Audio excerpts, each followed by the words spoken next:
నమస్తే రమగారు. నమస్తే జయ. రమగారు, ఈరోజు ఏం స్టోరీ చెప్పబోతున్నారు? భక్తి. భక్తిని గురించిన ఒక కథ చెప్తాం. ఓకే, అంటే భక్తిని పెంపొందించటమా? పెంపొందించడం కాదు, అసలు భక్తి, నమ్మకం, అపనమ్మకం, భగవంతుడిని తెలుసుకోవటం, తెలుసుకోకపోవటం, ఆ, జ్ఞానికి అజ్ఞానికి ఉండే వ్యత్యాసం ఓ ఏమిటి? ఇంట్రెస్టింగ్ అండి. విషయం ఇంట్రెస్టింగే, కథ కూడా చాలా ఇంట్రెస్టింగ్గా ఉంటుంది. చెప్పండి. ఇప్పుడు చాలా కాలం క్రితం పల్లెలు వాట్లలో పెద్దగా దేవాలయాలు అవి లేని ఊళ్ళు ఉండేవి వరకు. ఇప్పుడు ప్రతి పల్లెకి బోల్డని దేవాలయాలు, చిన్న చిన్న ఊళ్ళల్లో కూడా పెద్ద పెద్ద కట్టడాలు అవన్నీ ఉన్నాయి. కాదు రమగారు, ప్రతి గ్రామానికి ఒక రామాలయం అంటారు కదండి. రామాలయం అంటే ఒట్టిగా మండపం, ఒక మందిరం లాంటిది. రాముల వారి విగ్రహాలు, ధూపదీప నైవేద్యాదులు అవి ఏముండవు. ఇప్పుడు మా ఊరుందా, మా ఊళ్ళో ఒట్టి రామభజన మందిరమే అది. రామాలయం అంటే సీతారాముల లక్ష్మణుల విగ్రహాలు, ఇవి షోడశోపచారాలు చేయటాలు అవి చాలా తక్కువే చేయ. భజనలు ఉండేవి, రామ్ భజన చేస్తారు. మాకు 2 రామ్ భజన మందిరాలు ఉండేవి. ఇప్పుడు కూడా అవే రామ్ భజన మందిరాలు ఉన్నాయి. అక్కడ విగ్రహాలు ఏముండవు, ఏమి లేదు. 2 పటాలే, అక్కడో పటం ఇక్కడో పటం. ఇక్కడ కొన్ని జాతుల వాళ్ళు ఇక్కడ, కొన్ని జాతుల వాళ్ళు అక్కడ చేసుకోవడం. ఇప్పుడు ఒక మహాలక్ష్మి వారు, మా ఊళ్ళ అమ్మవారు వెలిసిన ఒక దేవాలయం ఉంది, మా వాళ్ళు కట్టింది అంతే. అది కూడా దేవాలయం అంటే పెద్దగా మనకి గోపురాలు అవి ఉన్నది ఏం కాదు. ఒక భక్తికి ఒక సులువైన మార్గం అంతే. భగవంతుని తలుచుకునేందుకు సులువైన మార్గాలు. ఇప్పుడు పల్లెటూళ్ళల్లో, కొండ కోణల్లో ఎక్కడుండేవి దేవాలయాలు? ఉండేవి కాదు. అయితే ఏమైంది, పూర్వం చాలా కాలం క్రితం ఒక పల్లెటూరికి ఆనుకుని ఒక కోయ జాతులు కొండవాళ్ళు ఉండే ఒక పెద్ద అడవి ఉండేది. పల్లెటూళ్ళలో ఏదో సామాన్య పాఠక జనం ఉండేవాళ్ళు, 4-5 బ్రాహ్మణ కుటుంబాలు కూడా ఉండేవి. ఏదో ఎలాగోలాగా అప్పుడు ఏంటంటే కొద్దిగా చారెడు భూమి ఉంటే ఏదో దున్నుకుని వచ్చిన వడ్లతోటి అన్ని మారకపు రోజులు, వస్తు మార్పిడి రోజులు. అలాగే ఏదో బతికేవాళ్ళు. పెద్దగా డబ్బులు గిబ్బులు అన్ని చోట్ల డబ్బు ఉండటము, ధనంగా ధనికులు భూస్వాములు ఉండే రోజులు కావు అసలు అవి. ఒకవేళ ఉన్నా ఎక్కడో పెద్ద ఊళ్ళల్లో ఉండేవాళ్ళు. ఈ పల్లెల్లో వాటిలలో ఏదో ఉంటే పొలాలే తప్పిస్తే డబ్బున్న వ్యవహారం ఏమీ కనపడేది కాదు.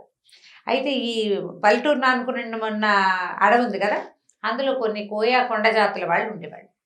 అయితే ఏమైందట, ఓ సంవత్సరం బాగా వానలు పడి పైనుంచి ఒక సెలయేరులో కొన్ని దుంగలు అవి కొట్టుకొస్తాయి కదా. అట్లా అవునండి, చెట్ల కొమ్మలు కొట్టుకొస్తాయి, దుంగలు కొట్టుకొచ్చేస్తాయి. వానకి మొదలు కదిలిపోయి చెట్లు పడిపోతాయి, అదంతా కింద కొట్టుకొచ్చేస్తుంది. అట్లా కొట్టుకొచ్చిన వాటిల్లో ఒక అంత పెద్ద చింతమొద్దు దొరికింది వాళ్ళకి. చింతమొద్దు దొరికితే అది బాగుంది అనుకున్నారు. ఇప్పుడు మిగిలిన చెట్లు అన్నీ ముక్కలు చేసి పెట్టుకున్నారు. ఈ చింతమొద్దుని మామూలుగా ఏం చేస్తారంటే చింత కానీ వేప కానీ మామిడి కానీ నీటిలో బాగా నాననిస్తారు. దాన్ని ఏదో అంటారు, పేరు గుర్తు రావట్లేదు. దీన్ని ఏంటంటే దాని లైఫ్ పెరుగుతుందనమాట. నీటిలో నానిన కొద్దికి గట్టిదనం వస్తుంది చక్కకి. తర్వాత దాన్ని ఆరబెట్టి దాంతో ఫర్నిచర్ చేసుకుంటారు. సీజనింగ్ అంటారు. సీజన్డ్ వుడ్ దాని పేరే అది. ఆ సీజనింగ్ ఏంటంటే నీళ్ళలో పడేసేయటమే అనమాట. నిద్రగన్నేరు చెట్లు కూడా కొట్టేసి పెద్ద పెద్ద దుంగల్ని చెరువుల్లో పడేస్తారు. పడేసి కొంతకాలం బాగా అది నానిన తర్వాత దాని లైఫ్ పెరుగుతుంది. ఆ చెక్క లోపల ఇంక్లూషన్స్ ఉంటాయో వరుసల లోపల ఆ తెరలు అవన్నీ ఫిక్స్ అవుతాయి అన్నమాట. దానికి బిగు వస్తుంది ఆ చెక్కకి. అట్లా ఈ నీళ్ళల్లో నాననిచ్చారు. ఆ చింతమొద్దుని ఒకరోజు పగలేద్దామని దాన్ని తీసుకొచ్చి బయట పెట్టుకున్నారు. బాగా ఆ మాత్రం ఎత్తుగా ఉన్నది, బాగా మంచిది. ఇట్లా కావలించుకుంటే ఒక పెద్ద 2 బలాఢ్యులు అట్నుంచి ఇట్నుంచి పట్టుకున్నా వాళ్ళ చేతులు కలవనంత పెద్ద దుంగ అది. 2 బలమైన వాళ్ళు 2 చేతులు అట్నుంచి ఇట్నుంచి కావలించుకుంటే బాగా ఆ మాత్రం కైవారం ఉంటుందా, అంతకంటే ఎక్కువ. అంత పెద్దది, అంత పెద్ద దుంగ. అంత పెద్దదంటే చాలా మంచి వస్తువులు అవి బాగా తయారవుతాయి అని భావించారు. అయితే ఏం చేశారు, నీళ్ళ నుంచి బయటపడేశారు. కొద్దిగా ఆరాక దాన్ని పగలేయటానికి కొట్టేసరికల్లా ఏమైందంటే దానికి బార్క్ లాగా ఉంటుంది కదా, అది ఏమంటారు మన బెరడు, అది ఊడిపోయింది. అది ఊడిపోయి దుంగ కొంచెం పక్కకి వాళ్తే కింద అది పగలగొట్టడానికి దుంప తెగింది. ఒక కుర్రాళ్ళు కొంతమందికి నేల మీద పడుకున్నారు. ఒక కుర్రాడు నేల మీద పడుకుని ఇట్లా అలా చూసేసరికి ఆ దుంగకి ఇవి చెక్కల్లో ఒక రకమైన తెరలుగా ఒక డిజైన్ లాగా ఉంటుంది కదా, ఆ డిజైన్ ఎలా కనపడిందంటే దాని మీద ఉన్నది ఆ దుంగకి 2 కళ్ళు ఉన్నట్టు కనపడింది వాడికి. ఓ ఇది చూస్తోందిరా అన్నాడు. చూడటం ఏమిటి, దాన్ని నిలబెట్టారు. చూస్తే ఇట్లా నిలువుగా ఉన్న దుంగకి ఇట్లా 2 కళ్ళల్లే కనపడ్డాయి. అప్పుడు వాళ్ళు ఏమనుకున్నారు, ఎంత కొట్టినా కసుగందల చెక్క ఇక్కడ, బెరడు మాత్రం ఊడిందంతే. చూస్తుంటే వాళ్ళకి సంతోషం వచ్చేసింది. ఈ దొంగని ఇది జేజి అని భావించారు. భావించి ఏం చేశారు, ఆ చెరువు పక్కనే ఎక్కడ సెలయేరు ఎక్కడ కిందకు వచ్చిందో దానికి కొంచెం పక్కగా ఆ తడి ఇవక లేకుండా చూసుకుని ఓ చోట నిలబెట్టారు. నిలబెట్టి బొట్టు పసుపు రాసి బొట్టు పెట్టుకున్నారు. అక్కడి నుంచి ఆ దొంగని జేజిగా భావించి రోజు దండం పెట్టుకోవటం మొదలుపెట్టారు. పసుపు రాసేవాళ్ళు, బొట్టెట్టేవాళ్ళు. ఏదో శుక్రవారాలు శనివారాలు ఏమీ తెలియదుగా వాళ్ళకి. అమాసలు పున్నాలు తెలుసు, కార్తెలు తెలుసు. ఆ ప్రకారంగా అప్పుడు ఆ కార్తెలు అమ్మవారికి చేయవలసిన కొలుపులు ఈ దొంగ జేజికే చేసుకునేవాళ్ళు వాళ్ళు. అయితే ఒకనాడు ఈ పక్కన పల్లెటూళ్ళలో బ్రాహ్మణ కుటుంబాలు ఉన్నాయి కదా, ఈ పల్లె నుంచి ఒక ఆయన అటు దారేపోతూ చూసి ఇట్లా నిలబడి ఉన్న అమ్మవారిలో ఒక శక్తి ఆయన ఆకర్షించింది. ఆ నేత్రాలు కూడా చూస్తున్నట్టుగా కనపడ్డాయి. వీళ్ళు పైగా చక్కగా పసుపు రాసి బొట్టు అది పెట్టేసరికి పైన బొట్టు కింద నేత్రాలతోటి చాలా ఆకర్షణీయంగా కనపడింది. ఆయన ఏమనుకున్నాడంటే ఏదో శక్తి వెలిసింది ఇక్కడని రోజు దీపం పెట్టేవాడు. ఏం పెద్ద విశేషం ఏం లేదు, వచ్చి దీపారాధన చేసేవాడు. ఏదో పండో ఫలమో పంచదారో పట్టుకొచ్చి పెట్టేవాడు. ఈ పల్లె వాళ్ళు ఉన్నారుగా కొండవాళ్ళు, వాళ్ళు కూడా ఏదో పెట్టేవాళ్ళు తెచ్చి. అక్కడి నుంచి కొలుపులు అంటే వాళ్ళు ఏవో బలేసేవాళ్ళు, ఆ బలులు వేస్తుండేవారు. ఏం చేశారు, క్రమంగా 4 నిట్టాళ్ళు పాతి చుట్టూతా ఒక దడిలాగా కట్టారు. వానకి అది తడిసిపోకుండా. ఎండ క్రమంగా దుంగ కదా పాడవుతుందని భావించి ఓ చిన్న తాటాకు పందిరి, దాని కింద ఈ జేజి. సంవత్సరాలు గడిచినాయి. ఈ కొండవాళ్ళు కోయవాళ్ళు అంటే అయ్యోరు రోజు రోజు పూజ చేస్తాడు కదా, అందుకని ఏం చేసేవాళ్ళు, ఈ అడవిలో పండిన వెదురు బియ్యము, పప్పు ఉప్పు బెల్లం వాళ్ళు మారకల్లో తెచ్చుకునేవాళ్ళు. అయ్యవారికి కూడా ఏదైనా ఇవ్వాలని భావించేవాళ్ళు. భావించి ఈయన కొద్దిగా సమర్పించేవాళ్ళు. డబ్బులు ఏం లేవు, కానీ భోజనానికి మాత్రం ఏర్పాటు జరిగిపోయేది బ్రాహ్మణుడికి. ఆయన రోజు వాన వంగుడు చలికాలం ఏదైనా సరే రావడం, ఖచ్చితంగా ఉదయకాలం దీపారాధన చేయటం నియమం. దీపం పెట్టేవాడు ఖచ్చితంగా. ఆ దీపం పెట్టడానికి ఓ ఏర్పాటు, అది ఆరిపోకుండా చుట్టూతా దడి ఇన్ని ఉన్నాయి కదా, ఇలా గడుస్తూ ఉండేది. చాలా కాలం ఇలాగే గడిచిపోయింది. ఆ దారిపోతూ ఓ దండం పెట్టుకోవటం. పల్లె వాళ్ళంతా రోజు ఏం చేసేవాళ్ళు, వెళ్ళేటప్పుడు దండం పెట్టుకునేవాళ్ళు, వచ్చేటప్పుడు ఇంత దొరికింది, నీ పొద్దు నేను చూసి దండం పెట్టుకున్నావు, ఇది దొరికింది. పొద్దు నేను చూసినా ఏమీ దొరకలేదు. ఆ రెండు, ఒకటేమో సంతోషంగా చెప్పేవాళ్ళు, రెండోది కంప్లైనింగ్గా చెప్పేవాళ్ళు. మర్నాడు నిన్ను అడిగాను కదా ఇవాళ దొరికిందని సంతోషించేవాళ్ళు. ఏముంది, భక్తి మూఢత్వం అంతే. దొరికే నాడు దొరుకుతుంది, దొరకని నాడు దొరకదు. దానికి అమ్మవారు చేసేది వీటికి ఇది ఏమీ లేదు, కానీ అలా నమ్మకం అనమాట. అయితే కొన్నాళ్ళ తర్వాత ఏమైందంటే, ఇది 12-13 సంవత్సరాలు నడిచిపోయింది. ఒకరోజు మంచి వర్షాకాలం, ఈయన దీపారాధన చేయడానికి వాన వేళనే వచ్చాడు. రోజులాగా తెల్లవారే కరవ లేట్ అయిపోయింది. ఇతను వచ్చేసరికల్లా ఆయనకి ఎట్లా కనపడిందంటే, దూరం నుంచి ఒకడెవడో ఒక గుర్రం కట్టేసింది కింద.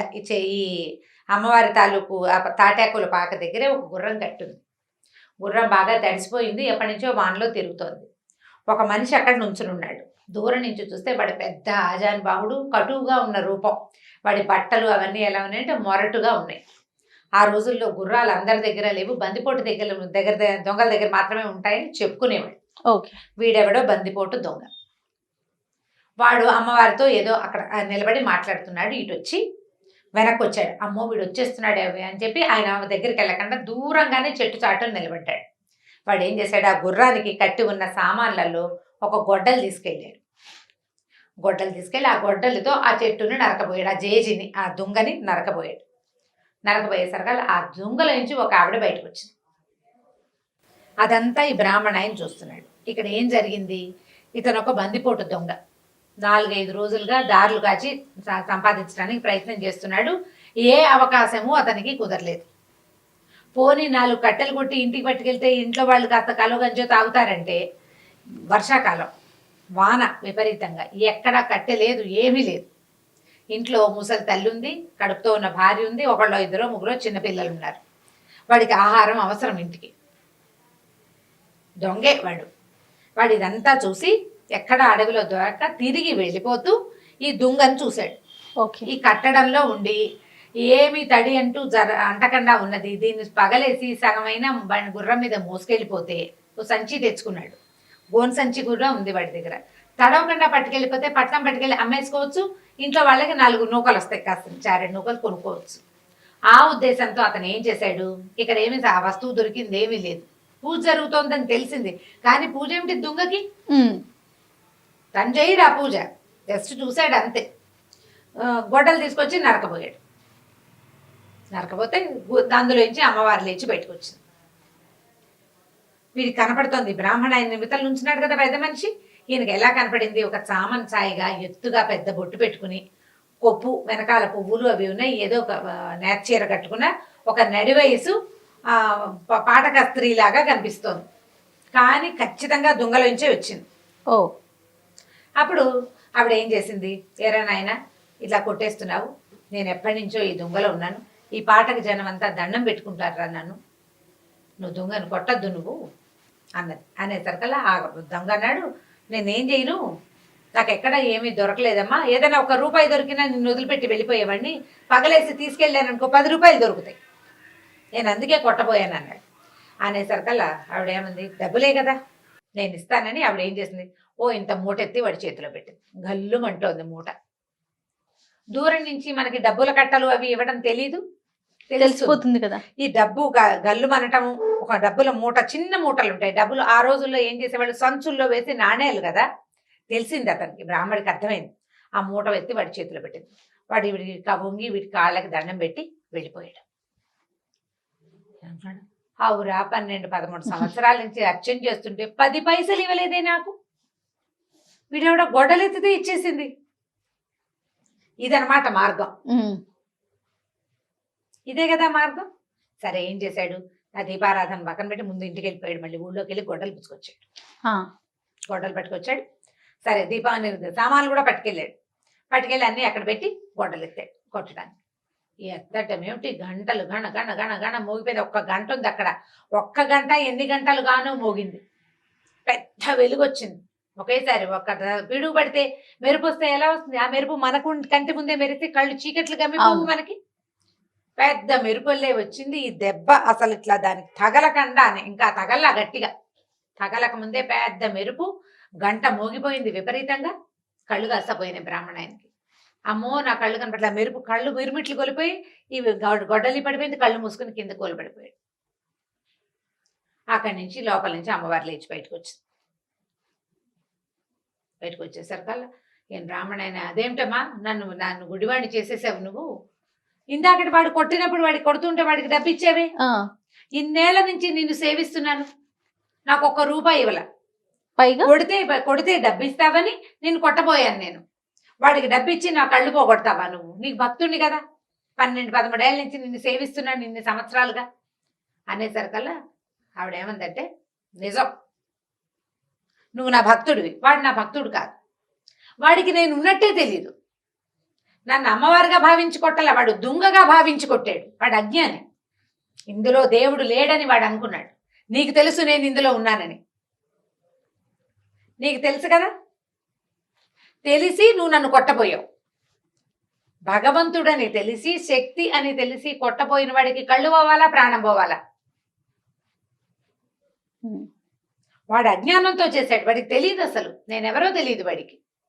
నువ్వు 12-13 సంవత్సరాల నుంచి నేను ఇక్కడ ఉన్నానని నమ్మావు, నాకు రోజు దీపం పెట్టావు, నువ్వు పెట్టిన దీప వెలుగులోనే ఈ ఊరి జనమంతా నన్ను చూసి దండం పెట్టారు. ఒక్కరోజు కూడా అన్నానికి వెతుక్కున్నావా నువ్వు? ప్రతిరోజు నీ అన్నం ఏర్పాటు చేశాను నేను, నువ్వు నాకు దీపం పెట్టినందుకు ప్రతిగా నీకు భోజనం ఏర్పాటయ్యింది, అది నేనే చేశానని మరి నేను కాకపోతే ఎవడు చేశాడు? వాళ్ళు నీకు తెచ్చిచ్చారు, నాకు నువ్వు దీపం పెట్టావు కాబట్టి వాళ్ళు నీకు ఇచ్చారు. మీ ఇంట్లో నువ్వు పెట్టుకుంటే తెచ్చియ్యరు కదా. ఇప్పుడు వాడు అజ్ఞానంతో కొట్టాడు, వాడికి నేను వద్దన్నా కొడతాడు, నేను వాడిని ఏం చేయలేను, ఎందుకంటే వాడు నన్ను నమ్మడు, అసలు నేను తెలియదు వాడికి. నీకు తెలుసు, తెలిసి నువ్వు చేయొచ్చా ఈ పని? తెలియని వాడు ఏ తప్పు చేసినా ఓకే, తెలిసిన వాడు చెయ్యొచ్చా? ఇది తప్పని నీకు తెలుసు, చెయ్యకూడదు కదా, అందుకే నీ కళ్ళు పోయినాయి. ఇప్పుడు చెప్పు, 100 నాణేలు వాడికి ఇచ్చాను, నీకు కావాలంటే ఇస్తా. మళ్ళీ 100 నాణేలు వాడికి ఇచ్చాను, నీకు కావాలంటే ఇస్తా. కళ్ళు కావాలా 100 నాణేలు కావాలా తేల్చుకో. నేను కావాలా నీకు, 100 నాణేలు కావాలా? ఇప్పుడు సమాధానం ఏది? బ్రాహ్మణుడు నిర్ఘాంతపోయాడు. కాదు, డబ్బుకు ఆశపడ్డాను నేను, ధనదేవత నన్ను అట్లా పిలిచింది, ఇన్నాళ్ళు నువ్వు నాకు అన్నం పెడుతున్నావన్న జ్ఞాపకం నాకు లేదు, నీ వల్లే నేను ఉంటున్నాను, నువ్వు నన్ను ఉండనిచ్చావు కాబట్టి ఉన్నాను ఇన్ని సంవత్సరాలు. నేను ప్రతిరోజు దీపం నేను పెట్టట్లేదు, నన్ను నువ్వు పెట్టనిచ్చావు. గుర్తించాడు. మనకు అవకాశం ఇస్తాడమ్మా భగవంతుడు. నేను చేస్తున్నానని అనుకుంటే ఎట్లా? ఈ పని చేసేందుకు నాకు అవకాశం భగవంతుడు ఇచ్చాడు. ఆయన ఇవ్వదలుచుకోలేదు, శక్తి మన ఈ పని చెయ్యనివ్వలేదు అంటే చేయనివ్వదు అంతే. ఇంకా చేయనివ్వదలుచుకోకపోతే ఇక చెయ్యదు, ఏం లేదు, సున్నా. మనం ఇదంతా నీ ప్రతిభ ఎట్లా అవుతుంది? నీ కాలు చెయ్యి కదులుతున్నాయంటే నీ వల్ల? అది కాదే, నీ వల్ల కాదు, ఎవ్వడి వల్ల కాదు. నీ లోపల అంతర్జ్యోతి ఒకటి వెలుగుతున్నంత సేపే నువ్వు చేయగలుగుతావు. ఆ జ్యోతి కొడిగట్టిన మసిబారిన నీ వల్ల కాదు. దాన్ని అలా వెలిగించి ఉంచేదే భగవత్ శక్తి. అది ఒప్పుకుంటేనే నీ కాళ్ళు చేతులు అన్ని సమస్తము వదులుతాయి, నువ్వు చేస్తావు క్రియ, ఏదో విజయం సాధిస్తావు. భగవంతుడు ఒప్పుకొని శక్తి ఒప్పుకోనప్పుడు ఇంక నువ్వు చేసేదేం లేదు. అవును. దాంతో ఆవిడ కాళ్ళు పట్టుకున్నాడు, నన్ను రక్షించు, నాకు బుద్ధి వచ్చింది, నేను జ్ఞానిగా ఉన్న అజ్ఞానిని, భగవంతుడు ఉన్నాడని తెలిసినా తెలుసుకోలేని అజ్ఞానిని నేను, నన్ను కరుణించమంటే ఆవిడకి కళ్ళు వచ్చేసినాయి బ్రాహ్మడికి. కానీ ఆ అమ్మవారు అతనికి కనపడలా. బతిమలాడుకున్నాడు, కనిపించమని. నాకు ఒక్కసారి కనపడు, దూరం నుంచి చూశాను నిన్ను దగ్గర నుంచి చూసే అవకాశం నాకు ఇవ్వు. ససేమిరకు మూవ్ అనలేదు. జీవితంలో అతను ఆ శక్తిని చూడలేడు. ఇప్పుడు అసలు అమ్మవారు ఒక శక్తి అని ఈ చెక్కలో ఉందని వాళ్ళు పూజిస్తున్నారని తెలియని అజ్ఞాని, ఒక దారులు కాచే దొంగవాడికి సాధారణంగా మనిషి రూపంలో ప్రత్యక్షమై వాడితో మాట్లాడి వాడిని నెమ్మదిపరిచి వాడికి కావాల్సిన డబ్బులు ఇచ్చి ఈ పని చేయబోక అని చెప్పి పంపించేసింది. ఇన్ని సంవత్సరాలుగా పూజ చేస్తున్న వాడికి ఎప్పటికీ వాడికి అవకాశం కనిపించదు. ఆ మనిషికి అవకాశం లేదా, బ్రాహ్మడికి ఆ అవకాశం ఇవ్వకుండానే అమ్మవారు లోపలికి వెళ్ళిపోయి ఆ తర్వాత ఎప్పుడూ ఎవ్వరికీ కనపడలేదట. కానీ పూజ మాత్రం జరుగుతూనే ఉండేది, పూజ జరిగేది. ఈ నిదర్శనం ప్రపంచానికి తెలిసింది. ఆ నిదర్శనానికి ప్రత్యక్ష సాక్షి అయిన బ్రాహ్మడికి మాత్రం అమ్మ తాలూకు సారూప దర్శనం, సహజంగా ఉన్న రూపంలో ఉన్న దర్శనం ఆమె ఎట్లా కనపడుతుంది అతను ఎప్పటికీ చూడలేకపోయాడు, తెలుసుకోలేకపోయాడు. మనం ఏదైనా తప్పు అని మన లోపల తెలిస్తే అది చేయకూడదు. శక్తి ఉంది, ఏది కనపడదే, అలా ఉంటుందా ఇలా ఉంటుందా, కనపడదే అని అడగకూడదు. దాని స్వరూపాన్ని నీకు ఒకసారి అర్థమైతే నీ లోపల తెలుసుకోవడానికి ప్రయత్నించాలి. మనసులో ఆ జ్ఞాన దృష్టితోటి తెలుసుకోవాలి. సాకారమైన రూపంలో చూడాల్సిందేనని, నువ్వు కనపట్టలేదు కాబట్టి లేదని ఇలాంటి మాటలు మాట్లాడకూడదు. నీకు నమ్మకం ఉంటే, నీకు తెలియకపోతే వేరే కదా. నమ్మకం లేదు అని ఎవడు చెప్పడు, ఒకవేళ చెప్పినా అది అబద్ధం చెప్తున్నట్టే. అది అబద్ధం చెప్తే ఇప్పుడు ఉన్నాయి. కొంతమంది చూడండి వితండవాదం చేస్తా ఉంటారు, ఏది ఎక్కడుంది, ఇక్కడుందా, అక్కడుందా, చూపించండి అని. ఇలాంటి వాళ్ళకి ఇలాంటి కథ నిజంగా చెంప పెట్టే కదా. మన శరీరంలో ప్రాణం ఎక్కడుందో ఒక చోట నువ్వు చూపించు, నువ్వు చేయలేదు. అది ఇందులో ఒక్క పదార్థం నువ్వు చేసింది కాదు. నీ శరీరంలో నువ్వు పైన గోళ్ళకి రంగేస్తావు, ఏది గోరు మొలిపించు, నీ వల్ల అవుతుందా? గోరింటాకు గోళ్ళని పెట్టుకుంటాం, ఈ చర్మం తెప్పించు ఎక్కడి నుంచి అయినా. చర్మం దానంతటది తెచ్చుకుంటుంది. రిపేరబుల్ పొజిషన్లో ఉంటే బాడీ దాన్ని రిపేర్ చేసుకుంటుంది, అది ఎవ్వరూ చేయలేరు. ఇవన్నీ దానంతటది చేయవలసిందే తప్ప నువ్వు చెయ్యని దానికి నువ్వు సాక్ష్యాలు అడిగితే ఎలా కుదురుతుంది?